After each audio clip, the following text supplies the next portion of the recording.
Oi, pessoal, boa tarde. Sou Amanda Nascimento, jornalista e produtora de cinema. E continuando, né, as nossas lives de como ser artista na América Latina, nesse nosso continente geopolítico.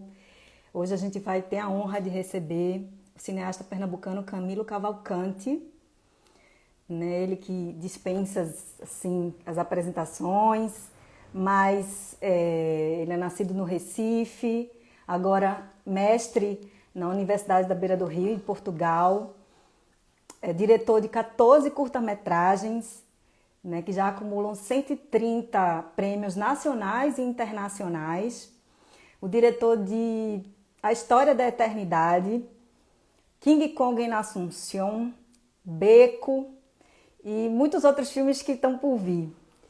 E aí, hoje é um dia muito especial e é com muita honra que eu recebo ele aqui. Vem pra cá, Camilo.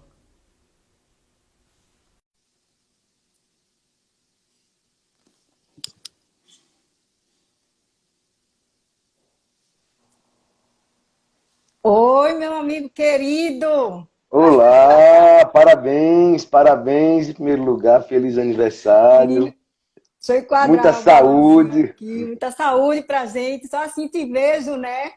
não é com esse isolamento todo, mas é isso, muita saúde, né?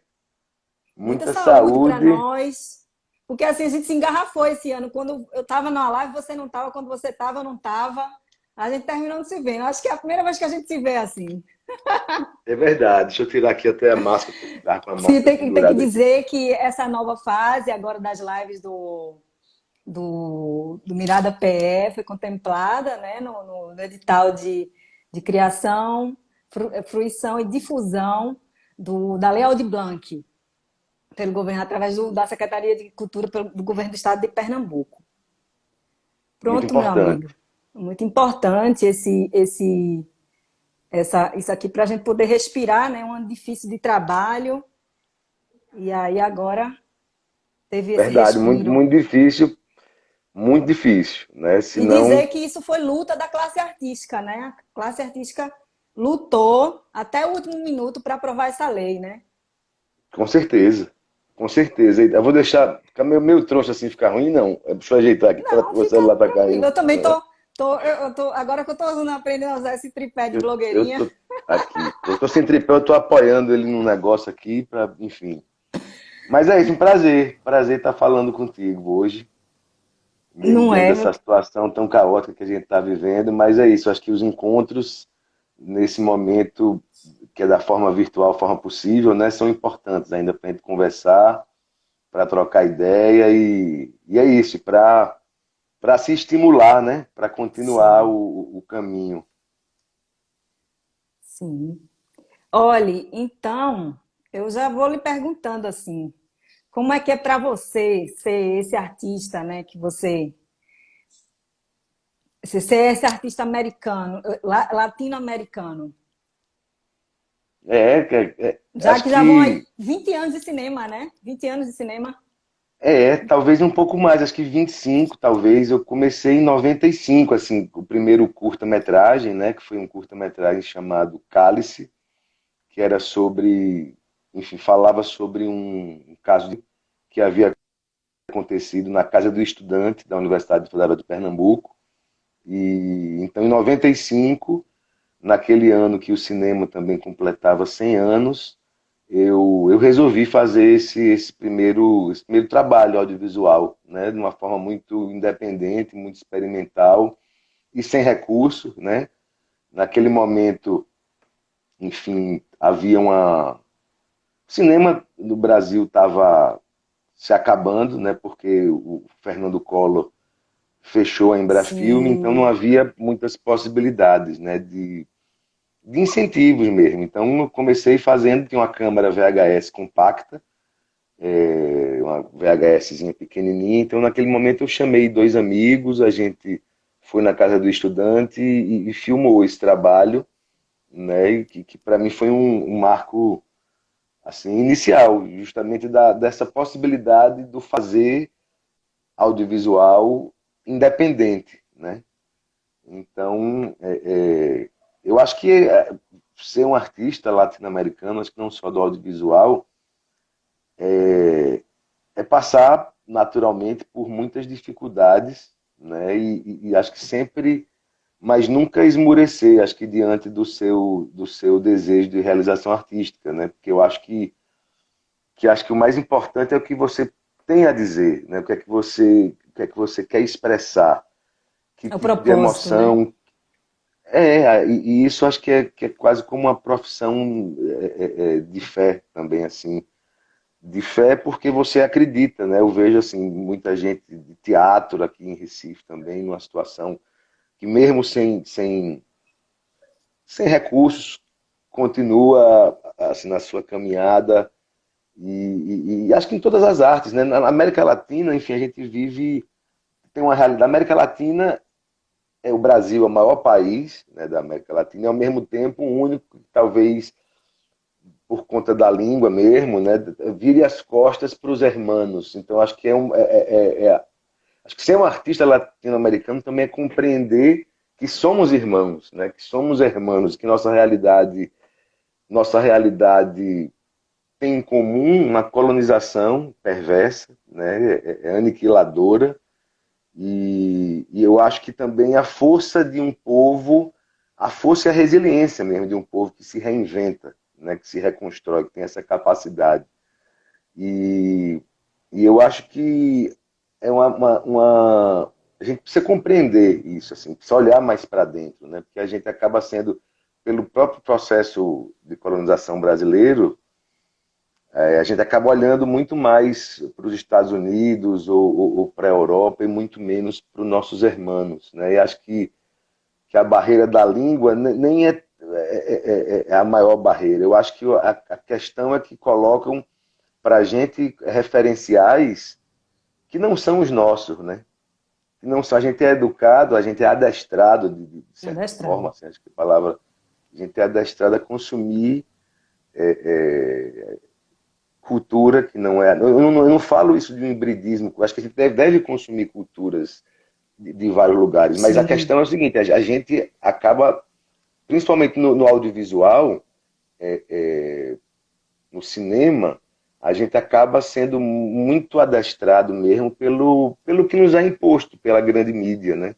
Pelo cinema industrial, enfim, porque é muito complicado a gente conseguir, o cinema independente, conseguir espaço de exibição. É uma hegemonia e um domínio total do cinema norte-americano. Então isso acaba levando a gente a assimilar, a se aculturar, de certa forma, também. Não só no conteúdo, quanto na própria forma. Né? Então é por isso que é importante, eu acho, a gente mirar nossos hermanos, mirar o cinema feito na América Latina, sabe? E principalmente, eu acho que um cinema. Tem um manifesto muito interessante dos anos 70, que é um manifesto chamado Ásia, um terceiro cine, rumo a um terceiro cinema, Sim. né? Que é do Fernando Pino Solanas e do Otávio Guettino, né? Dois realizadores argentinos. O Fernando Solanas infelizmente faleceu, acho que agora no ano passado, final do ano passado. Foi. E foi um manifesto muito importante, porque fala justamente sobre esses castelos que são construídos, muitas vezes para empurrar valores e costumes, e sempre com interesse econômico, né, visando lucro, visando mercado.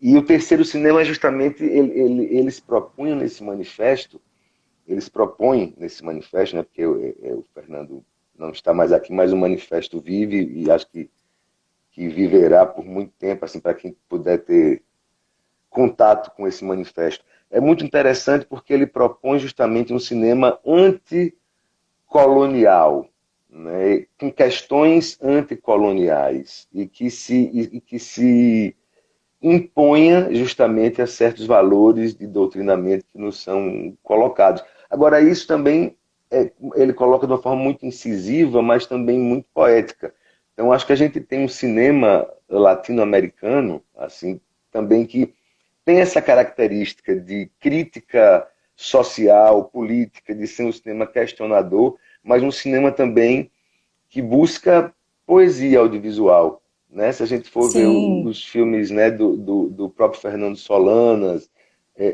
alguns filmes cubanos, sei lá, do Tomás Gutiérrez Gutiérrez Alea. Alea.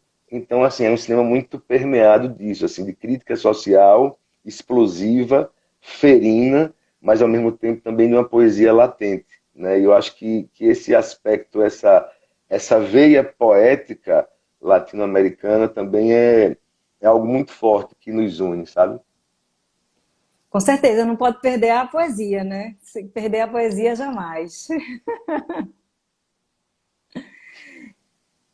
E Camilo, eu queria também, muita gente me pergunta assim, como foi que você começou, assim, como você começou, primeira vez que você teve a certeza que ia fazer cinema? Desde muito pequeno, sabe, Amanda? Eu tenho vontade de fazer cinema desde muito pequeno mesmo, de criança, sabe? Acho que desde quando eu morava no Piauí, é, antes do cinema, quer dizer, o cinema já me encantava, mas mesmo antes do cinema eu já fazia pequenos espetáculos teatrais na varanda de casa, sabe, com os vizinhos e reunindo a vizinhança. Tinha uma moça que cantava muito bem, então ela se apresentava cantando e era uma mistura de sarau, de música, poesia, teatro. Isso eu muito pequeno, eu com 9 anos de idade, sabe? E o cinema já exercia um fascínio muito grande sobre mim. Eu era muito cinéfilo também desde pequeno, assim, via muitos filmes, tanto no cinema quanto na televisão. E era uma paixão que foi crescendo e desde muito jovem eu já dizia que eu queria trabalhar com cinema. Tanto que hoje, quando eu encontro alguns amigos, enfim, amigos, colegas de Já infância. adolescência e tal, eles ficam muito, como é que eu posso dizer, satisfeitos assim quando veem que eu consegui seguir o meu sonho, né, de fazer. Mas naquele momento, enfim, jamais um pouco mais velho, eu entrei para jornalismo na Universidade Federal, justamente porque aqui na época não tinha um curso de cinema. Na sequência, fui para Cuba fazer uma oficina de roteiro, né, de guion cinematográfico.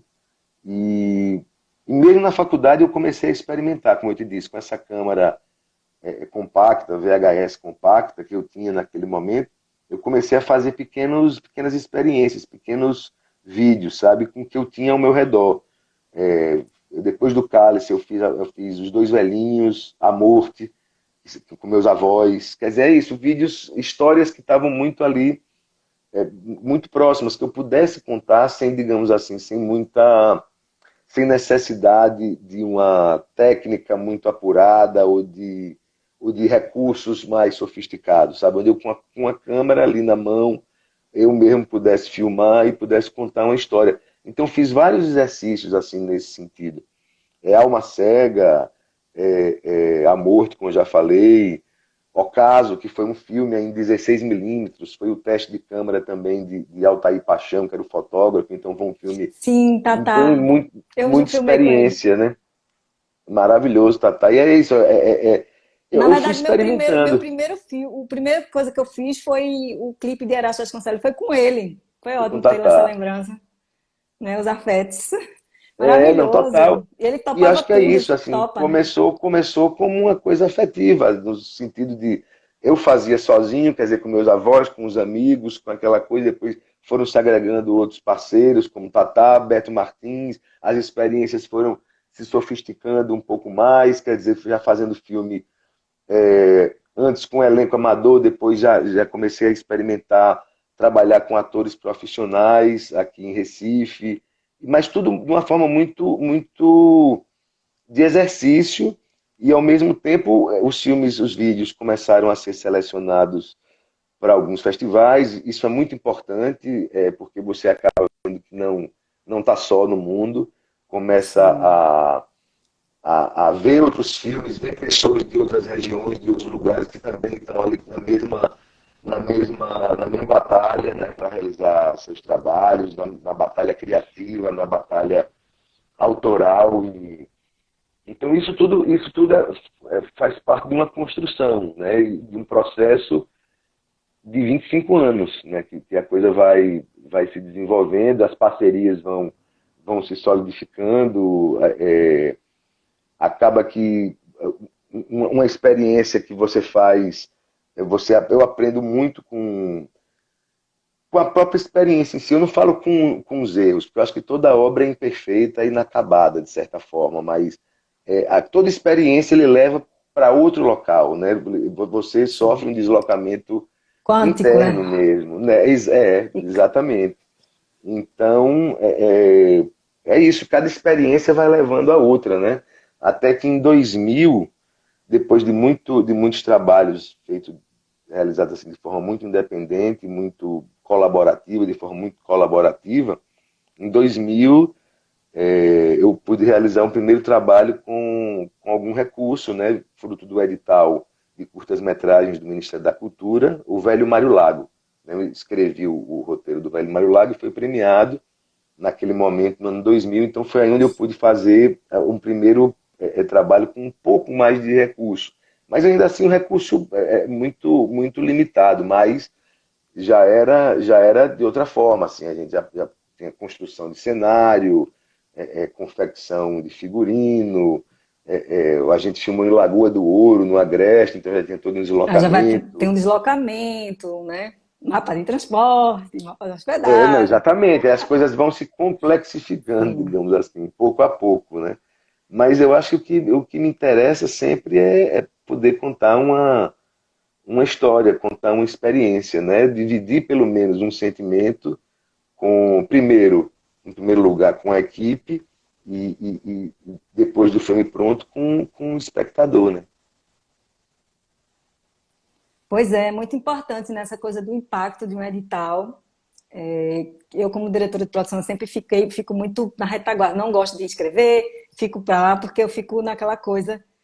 Mas eu já estou começando porque, assim, veja assim, agora esse edital mesmo da Audi Blanc foi totalmente o respiro. Então, assim, é um impacto que dá na vida do artista, né? Que esse artista que não pode, que ninguém pode estar bancando o filme, né? Quem que pode estar bancando?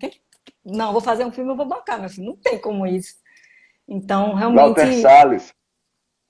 assim, um Walter impacto, Salles né, na pode. vida das pessoas que não podem fazer seus próprios filmes. Então, que bom que você teve esse impulso aí de ter esse primeiro edital aprovado, né? Aqui ó, tá Cíntia, acabou de chegar, se cumprimentar a Cíntia, cumprimentar a Alba, nossos amigos, a Espia Um Revista, aqui abraço. parceira, Amanda Mansur, Solange Lima Moraes, ó, dizendo que aprovou o roteiro Um C, que abraço. premiou, né? Aí Solange falando assim, quando não foi para o Oscar, perdendo para que horas ela volta, eu fiquei para vir, né? Fiquei pé da E da vida. vida. Eita, terminei me adiantando aqui, bati no essa minha falta de habilidade Ah, com o mas é um tripé grande de Andrade jockey. Júnior. Estava aqui já o saudoso Não, eu queria dizer também que essa live é totalmente em homenagem a Andrade Júnior, né? Nosso parceiro, amigo, nosso amado, querido. É totalmente para ele. Toda vez que eu tenho a honra de falar de King Kong, né? Agora, enfim. Mas antes de King Kong, falar de King Kong é homenagem para ele. Mas antes de King Kong, eu queria saber muito. Essa pergunta eu nunca te fiz e já vi você falar mais ou menos em algumas entrevistas. Que eu queria saber o que é o sertão para você, né? O sertão que é essa coisa que você já falando de história, um pouco de história da eternidade, que você assim, para mim uma das coisas mais lindas do cinema pernambucano, não é porque eu sou sua amiga, né? Porque é mesmo. Desde que eu vi aquela cena de Irandi, meu Deus do céu, eu chorei no cinema, eu disse, não acredito que Camilo fez isso.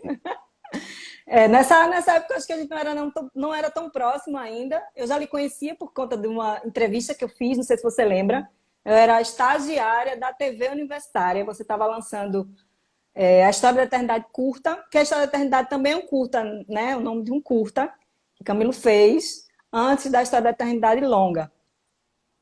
Sim. E aí eu te entrevistei, mas a gente não era tão próximo na época que você filmou a História da Eternidade, né? A proximidade foi depois. E aí é isso, é uma das cenas mais lindas do cinema brasileiro, eu amo muito.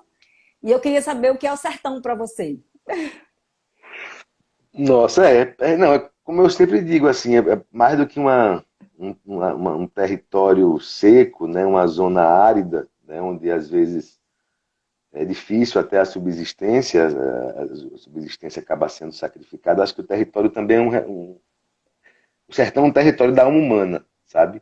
Eu acho que pela própria forma, a própria dureza da vida transforma as relações, talvez, em relações mais diretas, mais honestas. Não digo que, sabe, mas assim, mais existe não é pureza, a palavra não é pureza, mas existe uma hombridade, sabe, no sertanejo. E eu acho que o sertão, para mim, apesar de eu ter nascido em Recife, mas eu morei muito tempo no interior do Piauí. E acho que essa paisagem, apesar de não ser sertão do Piauí, mas o interior. O interior me formou, sabe? Então eu vejo muita sensibilidade, sabe, nesse interior. Acho que as pessoas do interior, é isso como eu já disse, têm uma forma muito peculiar de se relacionar. E eu sou formado no interior, então acho que a história da eternidade é um pouco também um sertão e reminiscências talvez dessa minha infância, sabe? Dessa minha infância nos anos 80 no sertão, no interior, e vivendo de uma forma. Que no interior, naquele momento, você vivia de uma forma muito livre, né? Você tem muita liberdade, muito diferente de ser criado no interior. Né? Sim. Você vai para todo canto, você tem liberdade para ir e vir. Né? Não é muito diferente da cidade. Um jovem, uma criança criado na cidade, que passa a maior parte, talvez, dentro de um apartamento, ou, enfim. No interior, era isso, tinha toda essa liberdade de ver o mundo, sabe, de explorar a cidade, de conhecer gente, sabe, de ouvir histórias, e isso de uma forma muito natural. Então, a História da Eternidade é um filme sobre o sertão, mas acho que também sobre esse interior guardado dentro de mim desde a minha infância. Não necessariamente a narrativa, mas eu falo algo muito mais como uma atmosfera, sabe? Uma atmosfera. Não a narrativa, as histórias que ele conta, mas a atmosfera na qual o filme foi construído. Foi um filme que demorou muito para ser feito, muito tempo, porque eu passei basicamente, sei lá, uns 10 anos na confecção desse roteiro. Eu falo confecção porque foi isso, foi parte a parte, descoberta a descoberta. Fui várias vezes ao sertão de Pernambuco, ora sozinho, ora com Stella Com Zimmermann, Stella Zimmermann, a que foi a produtora. produtora do filme. Então eu fui desenvolvendo, eu não digo desenvolvendo, mas reatando, é como se eu tivesse me religado naquele momento, nesse tempo todo do filme. Até porque eu fiz um projeto também, que tiveram 4 edições, né? O Cinema Volante lá do Sertão, que a gente Sim, exibia filmes em cidades do semiárido e de forma gratuita, curtas-metragens, né? Seguidos de debate. Então a gente andou por todas as regiões do sertão com o Cinema Volante. Eu já fiz a Ave Maria, Mãe dos Sertanejos, também em Serrita, que foi um filme laboratório, digamos assim, onde a gente ficou 3 meses dando uma oficina, e depois realizou o filme coletivamente com os moradores. Então, essa relação da infância com o interior eu acabo retomando nesses diversos trabalhos, né? E acho que a história da eternidade veio talvez é o fruto talvez de toda uma relação que foi se aprofundando, sabe? E demorou muito tempo, como eu estava te dizendo, até que, enfim, escrevi em vários editais e não consegui aprovação, até que em 2010 a gente conseguiu aprovar no edital de baixo orçamento, Eita, tá. né, do Ministério da Cultura, o famoso BO, que Sim. infelizmente não tem mais, né, até porque nem tem mais Ministério da Cultura, e um edital, esse edital era um edital importantíssimo, assim, sabe, porque vários primeiros filmes foram frutos, e filmes importantes foram frutos desse edital, sabe, do baixo orçamento, sabe, como O Baile Perfumado, Amarelo Manga, O Som ao Redor, e tantos outros filmes, sabe, que tem uma importância, que tem importância hoje na cinematografia brasileira, mundial, e que foram frutos do baixo orçamento, desse edital do baixo orçamento. Então, daí, olha a importância de um edital como esse, sabe? Sim. Então, acabar com o ministério, acabar com, enfim, toda, não só com esse edital, mas com tudo aquilo que era possível através de uma política pública, né, é uma coisa criminosa enfim, criminosa.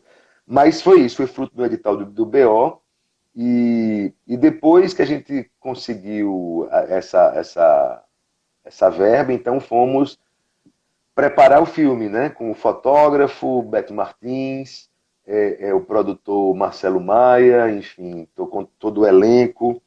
Fomos lá para Santa Fé. O filme foi filmado nesse pequeno vilarejo, que é no distrito de Pau Ferro, né? Que fica a 60 quilômetros de Petrolina, no sertão pernambucano. E lá passamos então cerca de 8 semanas, 4 semanas preparando o filme, 4 semanas filmando, né? E foi uma experiência muito inesquecível e eu diria até assim mística de certa forma, porque para você ter ideia, naquela comunidade de Santa Fé, naquele momento, o único meio, a gente filmou em 2012, a única forma de comunicação com o mundo exterior, fora de Santa Fé, era o telefone público, o orelhão, que está ali no centro Sim. da comunidade. Então não pegava sinal de celular. Então, de certa forma, isso era muito, muito interessante, porque a gente mergulhava na comunidade e automaticamente se desligava do mundo lá fora, né? Tem do até uma mundo. sequência, né? Tem uma sequência, né? Sim, tem duas cenas do filme, né? A cena que das dores vai atender o telefone da telefonema da filha, e a sequência que Maxwell atende, enfim, vai ligar para os parceiros dele em São A Paulo para saber como rapaziada é que dele. tá. Então acaba que esse orelhão era a única forma da gente se comunicar com o mundo interior, né? E é uma locação realmente muito mágica, porque aquele cemitério atrás da igreja dava uma perspectiva de que aquele lugar tem muito mais gente morta do que gente viva, né? Então isso dentro para traz uma sensação, sabe, ali que paira, sabe, a morte está pairando ali sobre a comunidade, sabe. Então a gente teve uma intervenção de arte, né? Quem fez a arte e a cenografia foi Diogo Balbino, a arte foi Júlia Tiemann, e a gente fez pequenas intervenções, assim, mais ou menos pequenas intervenções, não tão pequenas, porque, por exemplo, todas as casas já existiam. A gente construiu, a única casa que a gente construiu para o filme foi a casa de Querência, que foi construída justamente para a gente poder filmar a cena que ela, quando ela, o cego Aderaldo toca para ela, e ela abre a janela, que a gente pudesse filmar com a luz do sol natural, né? Assim, invadindo, iluminando o rosto dela. Então a gente estudou junto com a fotografia e com a direção de arte, justamente onde é que o sol nascia, para casa, a janela da casa está construída ali de frente para o sol. Então foi uma construção bem planejada, A gente construiu mais duas casinhas também, do lado da adquirência, que tinha uma função de depósito no filme, porque não era. Mas a função delas, narrativamente, era fechar o espaço. Era como se ali, daquela comunidade, você não passa, você volta, você tem que dar a volta para pegar a estrada, você não cruza a comunidade. Então, daí a gente construir essas duas casas fechando esse círculo, né? E a pracinha da televisão também foi construída. Então, teve toda essa intervenção na arte, né? Para a gente poder, enfim, delinear e delimitar o espaço, como a história, como o roteiro pedia, né? É uma comunidade como se dali você é onde o vento faz a curva, assim, você não passa, sabe? Você volta dali. Então, a gente ensaiar ali naquele espaço também, naquela natureza e desligado, desplugados, né, do mundo real, do mundo tecnológico, foi muito importante também para o processo, sabe, de construção dos personagens e para alimentar mesmo assim o drama humano, né? Foi um filme que o elenco tem um elenco fantástico, né? Cláudio Jaborandi, Sim. Zezita Zezita, Matos, Marcélia Marcelo. Cartacho, Maxwell Irandi Santos, Maxwell Nascimento, né? A, e a gente trabalhou muito Débora Ingrid como Alfonsina, né? E a gente trabalhou muito com cada núcleo, sabe? Cada núcleo com sua especificidade de acordo com o tônus dramático de cada personagem, mas a gente trabalhou muito nessa construção. Por exemplo, o meu processo com Irandi era muito trabalhar ele como se eu fosse talvez o único morador da comunidade com o qual ele se relacionasse, sabe? Assim, se relacionasse no sentido de que o compreendesse, digamos assim, que compreendesse a sua tenacidade artística e que respeitasse isso, sabe? Então era um processo muito de conversa.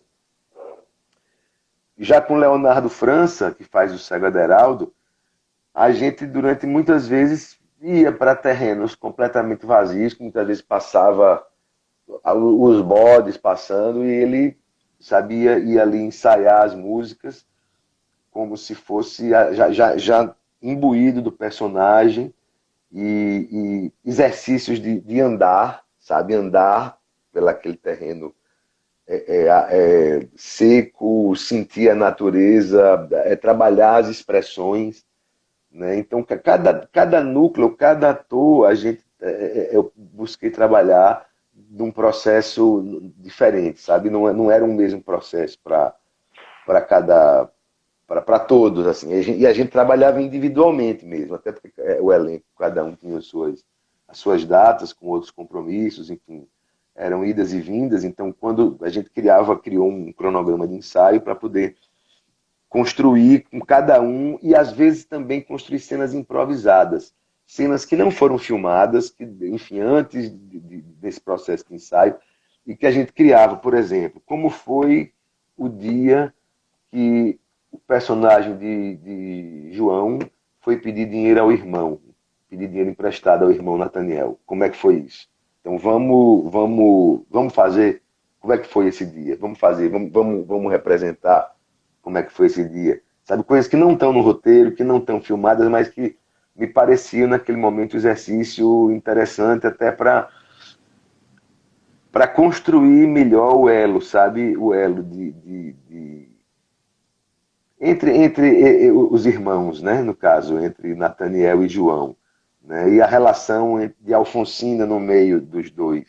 Sim. Então era coisa assim, tinha muito exercício de improvisação. Agora, dizem que para acabar com a seca do sertão basta levar uma equipe de filmagem, né? Leva uma câmera, um Sim. tripé, O... porque a gente, Chega a a gente nave, né? que chove. E não foi diferente na história da eternidade. Assim, a gente calculou tudo certo, a gente foi no tempo certo, no tempo de seca. Tava uma seca muito pesada e a gente foi na época que era previsível a seca, que não é época de chuva. E quando a gente chegou, logo nas primeiras cenas, o que acontece? Não chove, mas fica tudo nublado. E para o que a gente estava precisando filmar, o que estava no nosso plano, precisava de céu aberto, sem uma nuvem no céu. O que aconteceu? A gente precisou, então, não chovia forte, mas serenava, sabe? Não dava, não tinha. A gente começou, então, fazendo as internas noturnas. Envelopava toda a casa, por exemplo, metia pano preto em tudo, do lado de fora, fechava e fazia as internas. E aproveitamos também para fazer cenas das nuvens, já que o universo está sendo generoso com a gente também, porque o filme termina com a chuva, né? Então, a gente filmou muitas cenas de nuvens, nuvens densas se aproximando, nuvens passando, nuvens Antecipando o chegando. plano, né? Antecipando não, porque a gente iria fazer em efeito depois. Mas já como tinham as nuvens, a gente filmou, então tudo que se vê de nuvem no filme realmente são nuvens que a gente aproveitou desse momento nublado, que foi a primeira semana. Aí depois abriu o sol e foi sol, era um sol para cada um, até o final do filme. Né? E aí, ó, deixa eu ler alguns comentários que eu acho. Carol, meu amor. Carol Assis, minha amiga lá da Bahia, também.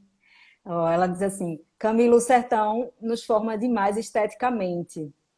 Aí Nani Alves, que é minha amiga bailarina, que ela vai estar aqui amanhã. A gente se conheceu em Havana, quando eu estava lá estudando, e ela era do Balé Nacional de Cuba. Aí ela é sertaneja também, a família dela é do sertão. O sertão é energia de resiliência. Peraí, deixa eu.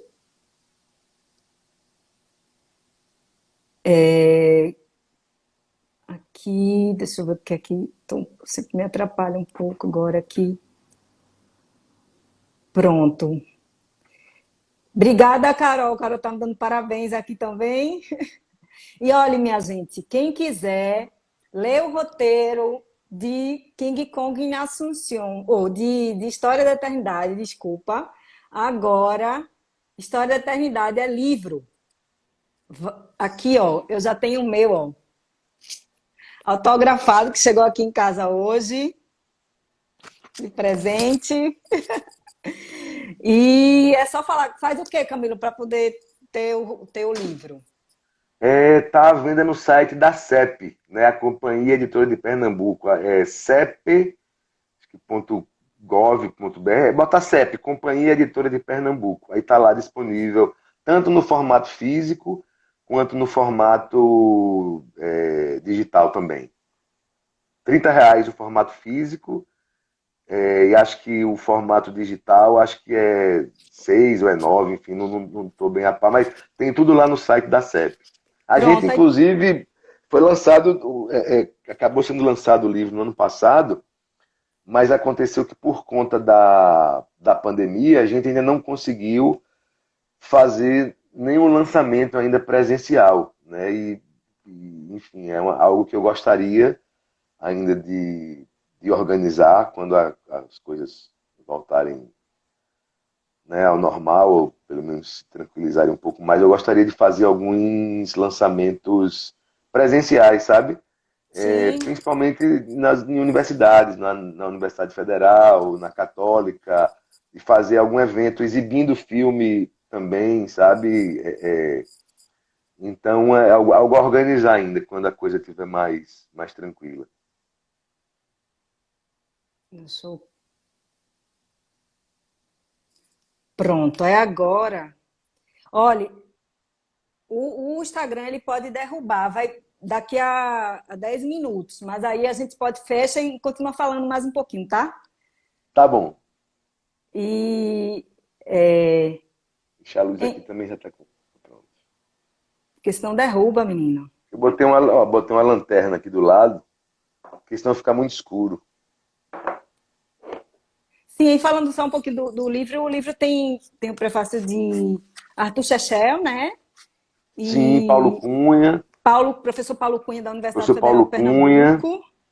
aí tem a E professora Ana Catarina, da Universidade da Beira Interior, e o professor João de Mancelos também escrevem sobre o livro, da Universidade da Beira Interior. E aí esse roteiro é o roteiro original, é o roteiro de filmagem, né? Então Tem tem, umas tem fotos. cenas que... Tem mais cenas, por exemplo, tem cenas, ó, tem fotos de bastidores, fotos de Eu amo essa foto. cena. Essa foto é muito Caravaggio, né? Essa foto é linda. É eu, Marcélia e Zezita, aqui do outro lado, do Cláudio Jaborandi, grandes atores. Fotos de E Nicola. esse livro, então, é o roteiro original de filmagem, sabe? Então tem mais cenas do que contém no filme. Tem cenas extras que foram filmadas e não entraram na montagem. Então acho que é muito interessante para quem gosta de cinema, para quem pretende escrever, para quem quer se enveredar pela área de roteiro também. É muito interessante para observar e fazer esse analítico, essa comparação analítica mesmo, sabe? Entre O o que é o cartão, seu filme que cartão. está na tela e o que foi escrito, né? Eu acho bem interessante assim esse exercício analítico comparativo. Sim. Pronto, Carol também falar que eu quero autografado. Você vai ganhar, vou mandar para você. Entendeu? Peraí, ela diz para o Camilo que King Kong na Assunção é um filme que assistiu e que me impressionou demais, fantástico. Sol também diz que livro lindão, só falta o autógrafo, Camilo. Aí Paulinho diz, eu quero o meu. Paulinho Ricardo, né, gente? Ah, claro. Não, então, O só figurinista avisando, de. Paulo, toda a equipe tem que ganhar, na verdade. Eu só estava esperando ter uma possibilidade de um lançamento presencial para distribuir, enfim, dar para cada um o seu livro, mas toda a equipe vai receber, assim, e o seu já está aqui guardado. É só a gente ter essa oportunidade. Pronto. E agora a gente pode falar, agora já que todo mundo gosta muito de saber a sua opinião sobre o sertão, não acredito que isso já foi um pouquinho sanado, essa coisa do sertão universal. Então a gente vai para King Kong e Assunção. Eu não posso deixar de falar desse filme, né? Tenho toda a gratidão do mundo a você. Eu me lembro quando recebi a ligação, né? Eu tinha um trabalho fixo e tal. Eu disse, vou pedir demissão agora. E você não faça isso. Não, calma. Ai, esse filme que dividiu aí a minha vida, com certeza, para sempre. Assim como a escola de Cuba, né? Eu também tive que fazer todo um planejamento e tal, todo para poder ir para lá, porque também é aquela coisa, eu não posso, não tenho condições financeiras de dizer, não, amanhã eu vou para Cuba, amanhã eu vou para não sei o quê. Se você quer, tem que ter um planejamento, né, para poder fazer. Então a gente vai aí caminhando e se requebrando no sistema para poder realizar nossos sonhos. E aí eu queria saber como foi que surgiu, por que filmar King Kong no Salado Uyuni e não no deserto da Atacama, mas também é da América Latina, mas no Arizona, por exemplo. Por quê? Ah, Por que King porque é um Kong na filme Assunção? latino-americano, né? Porque o filme é genuinamente latino-americano até o tutano, né? Assim, um filme que é falado, narrado em Guarani, né? É falado em portunhol, espanhol, quechua, essa mistura de línguas, mistura de etnias. Então é um filme essencialmente latino-americano, assim, o King Kong. Inclusive, queria avisar que a gente vai agora a confirmar ainda, mas acho que dia 6 de março, mas a gente vai divulgar nas mídias sociais direitinho, vai ter uma sessão do filme seguida de debate. Então, debate com boa parte da equipe do filme, você também estará lá, lógico, no dia 6 de março, mas Oba! a gente confirma direitinho. Vai ter uma sessão para 300 lugares online, no Simpla, e depois esse debate, com boa parte da equipe, a equipe do filme, 10, 12 pessoas do filme. Então acho que vai ser bem, bem bacana, assim, até para a gente rememorar juntos e detalhes desse longo processo, né?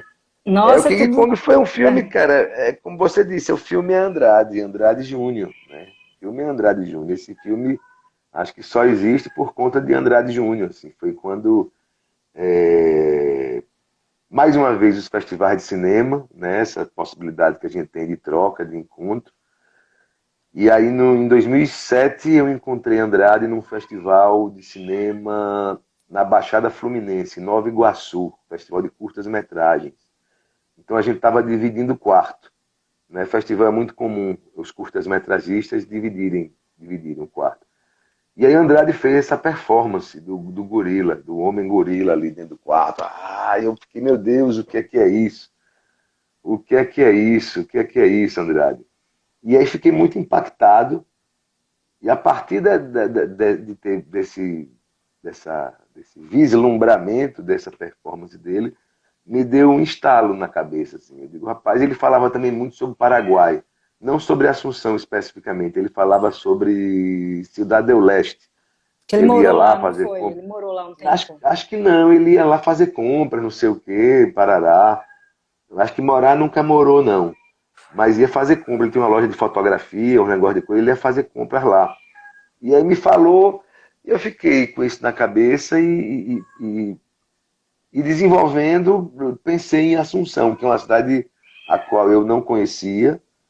Então, fui a Assunção para primeiro conhecer a cidade, né, ver se dava pé a ideia, se não era um delírio simplesmente, se o que é que tem naquela cidade que poderia me intrigar, construir uma trama para a história, né, para que desse, enfim, para que a história tivesse um sustentáculo narrativo, né?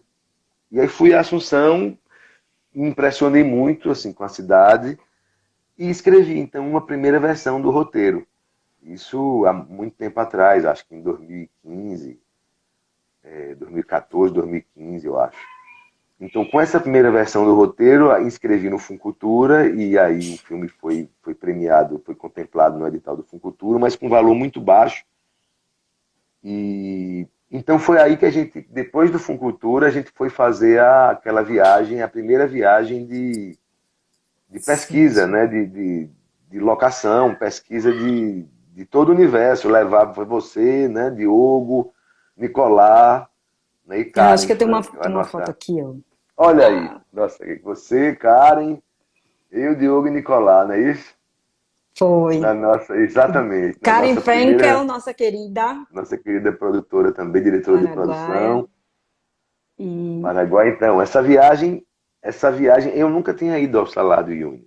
Então, quando eu comecei a pesquisar sobre o filme, sobre o Chaco, e eu digo, rapaz, a gente podia ampliar um pouco mais essa rota dele. Porque, inicialmente, o filme era só no Paraguai. Claro, e tem a cena aqui na Zona da Mata, né? Em Pernambuco, em Amaragi. Mas era só no Paraguai. E pesquisando, depois do roteiro aprovado, o primeiro tratamento, olha aí, mais uma foto bacana, a gente lá no. Aí já foi filmagem, já, não foi a já foi pesquisa, não. filmado. Já foi na nossa Voltar aqui. filmagem. Pronto, essa foto, Ó, esse Herzog, encontro, né, que a gente nossa senhora, Werner Herzog, um a gente mestre do foi cinema. filmar, foi ver se era possível fazer um roteirinho, de repente, ó, encontra. Foi o grande Werner presságio desse Herzog filme. para abençoar Eu não, essa. eu não conseguia nem fiquei me tremendo toda quando a gente encontrou ele. E ele estava filmando, né? Sal e Estava Fuego. filmando. Ele me disse uma coisa, ele disse, somos todos loucos. Foi. Para Isso filmar eu não aqui, sabia, né? foi. Que foi na hora que eu entrei para pedir as Foi a informações única lá coisa que do. ele me disse. Ele perguntou o que eu estava fazendo, Nicolai explicou, ele falou, nós somos todos loucos mesmo para vir filmar aqui. E aí foi muito, muito bacana esse encontro mesmo. Foi inusitado e ao mesmo tempo um sinal, assim. Bom, maior cara de filme o cara que fez Fitzcarraldo, Cobra Verde, Aguirre, tudo ali na Amazônia peruana. Meu Deus, caiu alguma coisa aí. Menina, Então, assim, encontrar com o Herzog foi muito, muito estimulante naquele momento de pesquisa. E aí, naquela viagem, então, o começo do filme, ó, meu celular querendo cair aqui também. No começo do filme, o começo do filme também não existia, né, no roteiro, na primeira versão do roteiro. foi criado ali, naquelas nossas longas andanças ali pelo deserto de sal, e andando, e aquilo tudo foi muito importante assim para consolidar o roteiro final do filme, né? O qual a gente só iria filmar praticamente 3 anos depois, em 2017, né? Que Camilo, foi, eu vou ter que fechar. Vou fechar e vou abrir outra, tá? Pra gente tá continuar. joia, tá bom, tá certo, Até daqui 2 minutos. tá bom, até já.